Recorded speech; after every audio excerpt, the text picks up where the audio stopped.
Hello friends, welcome to Bright Minds Academy. तो आज की इस वीडियो में पढ़ेंगे हम संक्रामक रोग के बारे में। कौन सा संक्रामक रोग? हैजा मतलब कॉलरा के बारे में। तो हैजा किसके कारण होता है, हैजा के क्या क्या लक्षण होते हैं तथा हम इससे कैसे बच सकते हैं या इसका कैसे रोकथाम कर सकते हैं, इसके बारे में इस वीडियो में पढ़ेंगे। तो चलिए शुरू करते हैं। सबसे पहले देखेंगे हैजा का कारण, ये किसके कारण से होता है। तो चलिए देखते हैं। ये होता है विब्रियो कॉलेरी नामक जीवाणु के कारण। किसके कारण होता है? ये जीवाणु जनित रोग है। यहाँ पर ध्यान दीजिए, ये विषाणु से नहीं होता, ये जीवाणु से होता है। क्वेश्चन पूछा जाता है हैजा जीवाणु जनित रोग है कि विषाणु जनित रोग है, तो इसका आंसर क्या होगा? जीवाणु जनित रोग। और कौन सा जीवाणु है? तो विब्रियो कॉलेरी। कौन सा जीवाणु है? विब्रियो कॉलेरी नामक जीवाणु के द्वारा होता है। और ये जो रोग है ना, महामारी की तरफ फैलता है, क्योंकि ये क्या है? संक्रामक रोग है, एक व्यक्ति से दूसरे में फैलेगा। और मुख्य रूप से ये मनुष्य के शरीर में कौन से अंग को या कौन से तंत्र को प्रभावित करता है? तो पाचन तंत्र को प्रभावित करता है। मतलब छोटी आंत को ज्यादा प्रमुख रूप से क्या करता है? ये प्रभावित करता है। तो यहाँ से देखिए 3 प्रकार के क्वेश्चन बनेंगे। सबसे पहला, हैजा जीवाणु कैसा रोग है? तो सबसे पहला जीवाणु जनित रोग है। और हैजा किस जीवाणु के कारण होता है? तो विब्रियो कॉलेरी के कारण होता है, 2 हो गया। और तीसरा क्वेश्चन है कि हैजा मनुष्य के शरीर में कौन से अंग को प्रभावित करता है या कौन से तंत्र को? तो पाचन तंत्र को प्रभावित करता है। 3 क्वेश्चन यहाँ से बनेगा। तो पता चल गया। अब देखते हैं हैजा का कारण जो है पता चल गया, उसके बाद पढ़ेंगे हैजा के लक्षण क्या है। तो हैजा जो है विब्रियो कॉलेरी मनुष्य के छोटी आंत तक पहुंचेगा कैसे? तो ये ना मक्खियों के द्वारा पहुंचता है। और हैजा जो होता है संक्रमित भोजन या दूषित भोजन के कारण या दूषित जल के कारण होता है। उसके माध्यम से विब्रियो कॉलेरी जो है मनुष्य के आंत में पहुंच जाता है, और जिस कारण से मनुष्य को बार बार उल्टी या वमन आता है, वोमिटिंग होता है और दस्त होते रहता है, बार बार पतला व सफेद दस्त होता है, डायरिया होता है। मतलब कि डायरिया और हैजा में ना डिफरेंस है।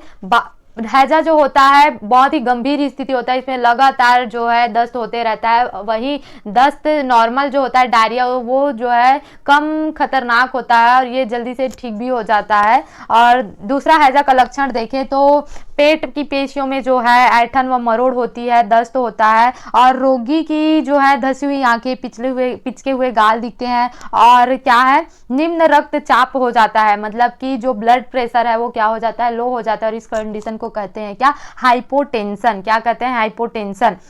और चौथा अगर लक्षण देखें तो बहुत अधिक लंबे समय तक क्योंकि दस्त होते रहता है, जिस कारण से शरीर में जल की क्या हो जाती है? कमी हो जाती है। और इस स्थिति को कहते हैं क्या? निर्जलीकरण। जब मनुष्य के शरीर में वाटर की कमी हो जाती है तो इस कंडीशन को निर्जलीकरण या क्या कहते हैं? डिहाइड्रेशन कहा जाता है। क्या कहा जाता है? डिहाइड्रेशन, जिससे रोगी की मृत्यु भी हो जाती है। इतना खतरनाक होता है हैजा बीमारी, है ना। तो इसके लक्षण कौन कौन से हैं? रोगी को पतले व सफेद दस्त होंगे, जैसे कि पानी जैसा सफेद पानी, चावल को धुला हुआ पानी जैसा। और पेट व पेशियों के में क्या होगा? ऐंठन व मरोड़ होगा। साथ ही गाल जो है पिचके हुए, आंखें जो है धसी हुई, और ब्लड प्रेशर लो हो जाएगी। और बार बार दस्त होने से क्या हो जाएगा? निर्जलीकरण या डिहाइड्रेशन हो जाएगा, जिससे रोगी की क्या हो जाएगी? मृत्यु हो जाएगी। तो ये है हैजा के लक्षण।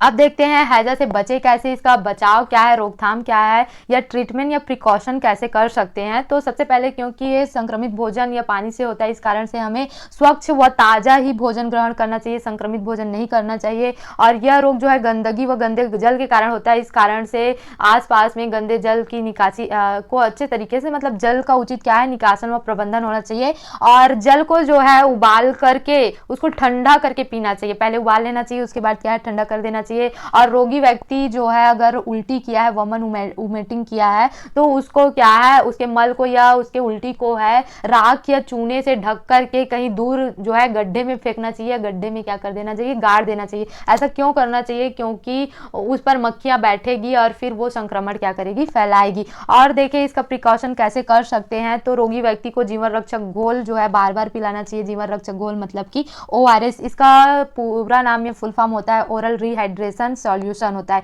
क्या होता है? Oral rehydration solution. इसको घर पर भी बनाया जा सकता है। कैसे बनाया जा सकता है? तो इसको ना लगभग 200 ml जो होता है पानी को ना उबाल करके उबाल करके उसको ठंडा करना चाहिए। उसके बाद जो है उसमें एक चुटकी सोडियम क्लोराइड या NaCl डालना चाहिए, जिसको सामान्य रूप से नमक बोला जाता है। और 1 चम्मच शक्कर मिला देना चाहिए, और उसमें थोड़ा सा यदि उपलब्ध है तो नींबू का जो है रस निचोड़ देना चाहिए, और अच्छे से हिला करके मिक्स कर लेना चाहिए। इस तरीके से क्या है? जीवन रक्षक घोल तैयार हो जाता है। और ORS घोल रेडी हो जाता है और उसको बार बार रोगी व्यक्ति को क्या है पिलाना चाहिए। और रोग के प्रकोप से बचने के लिए ना सबसे बेहतरीन तरीका टीका लगाना चाहिए, और टीके का प्रभाव क्या रहता है 6 माह तक रहता है। तो इस तरीके से हमने क्या देखा इस वीडियो में, क्या पढ़ा, हैजा के बारे में पढ़ा, हैजा कैसा रोग है, किसके कारण से होता है और इसके लक्षण क्या क्या होते हैं तथा इससे कैसे बचा जा सकता है। तो अगर आपको वीडियो अच्छा लगा होगा तो वीडियो को लाइक करें एंड ब्राइट माइंड्स एकेडमी को सब्सक्राइब करें। थैंक्स फॉर वॉचिंग, मिलते हैं नेक्स्ट वीडियो में।